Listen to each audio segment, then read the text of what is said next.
Aldous Huxley, author of Brave New World and brother of Julian Huxley, gave a speech at Berkeley in 1962, shortly before his death.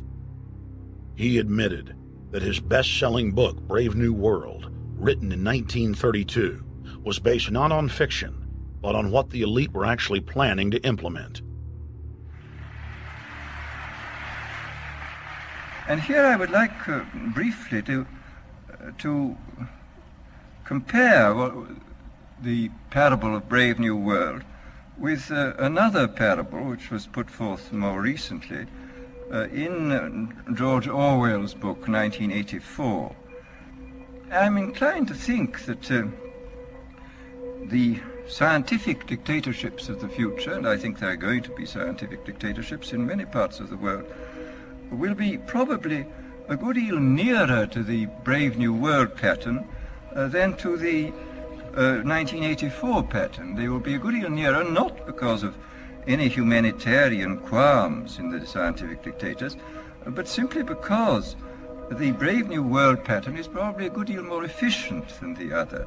That if you can get people to consent to the state of affairs in which they are living, the state of servitude, the state of being, well, it seems to me that the nature of the ultimate revolution with which we are now faced is precisely this, that we are in process of developing a whole series of techniques which will enable the controlling oligarchy, who have always existed and presumably always will exist, to get people actually to love their servitude.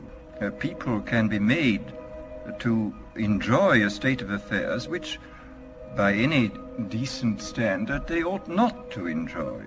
And these methods, I think, are a real refinement on the older methods of terror, because they combine methods of terror with methods of acceptance. But then there are various other methods which one can think of. There is, for example, the pharmacological method. This was one of the things I talked about in Brave New World. And the result would be that, you can imagine a euphoric which would make people thoroughly happy even in the most abominable circumstances. These things are possible.